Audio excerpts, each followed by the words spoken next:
Para mahasiswa sekalian, Assalamualaikum warahmatullahi wabarakatuh. Jumpa lagi dengan saya, Seprianto ST, dalam mata kuliah K3 dan Hukum Tenaga Kerjaan, di mana pada pertemuan ini kita akan membahas tentang hukum tenaga kerjaan, yang mana di Indonesia saat ini masih menggunakan Undang-Undang Nomor 13 Tahun 2003. Di mata kuliah ini kita banyak membahas tentang undang-undang tersebut. Adapun tujuan perkuliahan ini, yang pertama mahasiswa mengetahui ketentuan umum tentang tenaga kerjaan, kemudian juga mengetahui bahwa setiap tenaga kerja memiliki kesempatan dan perkawinan yang sama, juga tentang perencanaan tenaga kerja dan informasi tenaga kerjaan. Selain itu juga tentang aturan pelatihan tenaga kerja dan mengetahui tentang perluasan kesempatan kerja. Nah, untuk yang pertama kita bicara tentang ketentuan umum, di mana di ketentuan umum ini akan menjelaskan tentang definisi dari masing-masing istilah. Ketenaga kerjaan secara definisinya itu segala sesuatu yang berhubungan dengan tenaga kerja pada waktu sebelum, selama, dan sudah masa kerja.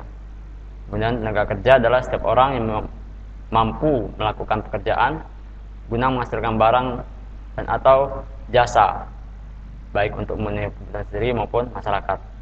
Dengan pekerja buruh adalah seorang yang bekerja dengan menerima upah atau imbalan dalam bentuk lain.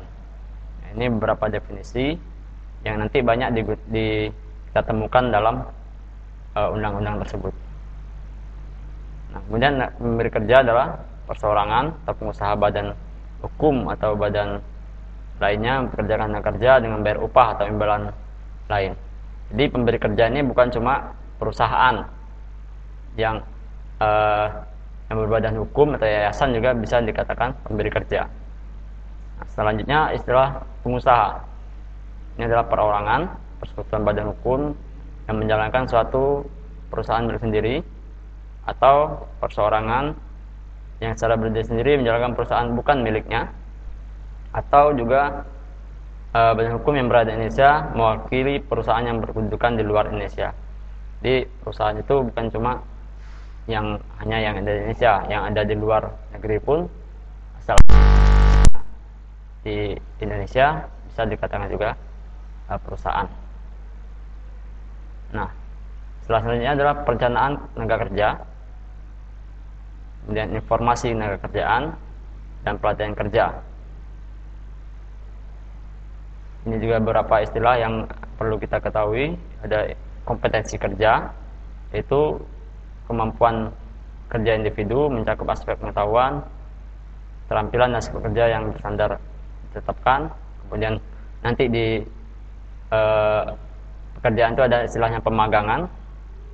Itu bagian dari sistem pelatihan yang diselenggarakan secara terpadu antara pelatihan, lembaga pelatihan, dengan bekerja sama secara langsung di bawah bimbingan atau pengusaha instruktur yang berpengalaman. Jadi nanti ada pemagangan juga di perusahaan. Kemudian pelayanan penempatan tenaga kerja. Selanjutnya ada istilah tenaga kerja asing. Itu warga negara asing yang memegang visa dengan maksud bekerja di Indonesia. Nah, ini juga penting. Selanjutnya adalah perjanjian kerja. Nah, ini adalah perjanjian kerja pada saat awal kita bekerja.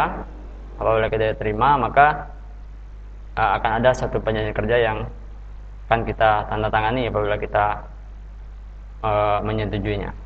Kemudian ada istilah hubungan kerja, hubungan industrial, ada serikat pekerja atau buruh, yang nanti biasanya di setiap perusahaan itu ada. Itu organisasi yang dibentuk dari, oleh, dan untuk pekerja, baik di perusahaan maupun di luar perusahaan. Nah, ini gunanya untuk memperjuangkan atau membela buruh dan keluarganya. Nah, ada istilah kerjasama bipartit, yaitu berkaitan antara hubungan industrial di satu perusahaan dengan anggota sendiri dari pengusaha dan serikat pekerja. Kemudian ada istilahnya lembaga tripartit, itu antara organisasi pengusaha, serikat buruh, dan pemerintah. Kemudian juga ada peraturan perusahaan, ada perjanjian kerja bersama yang merupakan perundingan antara serikat pekerja dengan pekerja buruh. Kemudian ada perselisihan hubungan industri, ya, apabila Anda nanti ada berselisih dengan perusahaan. Nah, ini ada wadahnya, itu adalah perselisihan hubungan industri. Nah, ada istilah mogok kerja, kemudian penutupan perusahaan atau lockout, ada istilah PHK atau pemutusan hubungan kerja. Nah, kemudian ada istilah anak ini dimaksud di undang-undang ini adalah yang berumur 18 tahun, yang di bawah 18 tahun. Kemudian siang hari artinya dari jam 6 sampai 18. Satu hari di sini adalah 24 jam, seminggu adalah 7 hari yang biasa berlaku di perusahaan. Dan ada istilah upah, ada kesejahteraan buruh, pengawasan tenaga kerjaan, dan menteri yang bertanggung jawab di tenaga kerja adalah Menteri Tenaga Kerja. Ini beberapa istilah ketentuan umum di undang-undang ini. Kemudian kita masuk ke dalam landasan dan tujuannya. Karena negara kita berdasarkan Pancasila, tentu undang-undang kita juga berdasarkan Pancasila dan Undang-Undang Dasar 1945. Nah, kesempatan dan perlakuan yang sama. Jadi setiap tenaga kerja mempunyai kesempatan untuk peroleh pekerjaan tanpa diskriminasi.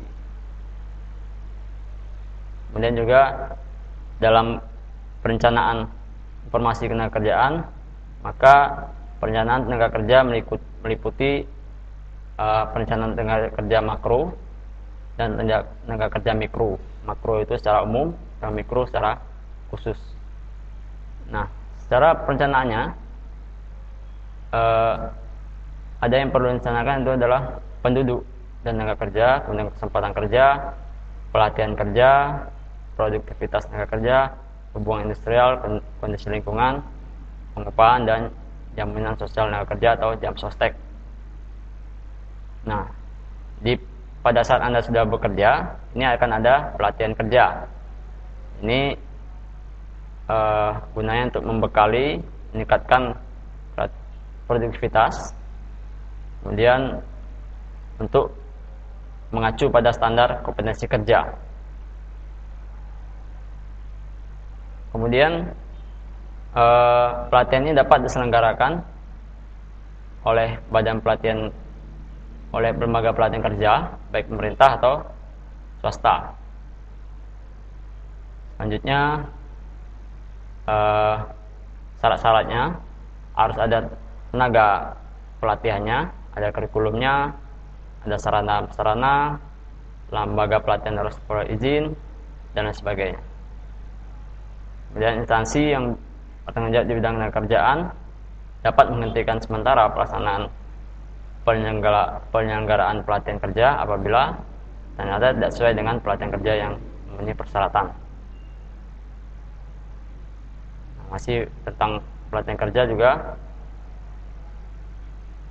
tenaga kerja yang mengikuti program pemagangan berhak atas pengakuan kualifikasi kompetensi kerja dari perusahaan atau lembaga sertifikasi.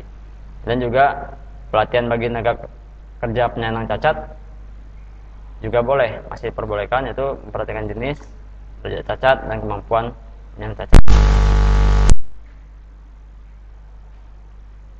Nah, selanjutnya penempatan tenaga kerja.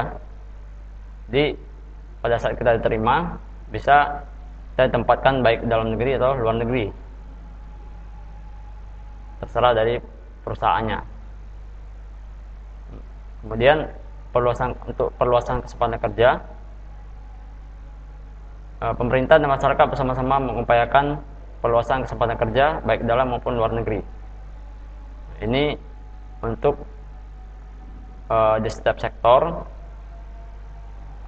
agar mereka dapat menciptakan dan mengembangkan perluasan kesempatan kerja. Nah, masih tentang kesempatan kerja juga, perluasan kesempatan kerja di luar hubungan kerja dilakukan melalui penciptaan kerja, kegiatan yang yang produktif, berkelanjutan dengan mendaya gunakan potensi sumber daya alam, sumber manusia dan tepat guna. Ini ditetapkan oleh pemerintah. Nah, mungkin untuk pada saat ini sampai di sini dulu yang dapat kita bahas, dan kita lanjutkan pada pertemuan berikutnya. Terima kasih atas perhatiannya. Assalamualaikum warahmatullahi wabarakatuh.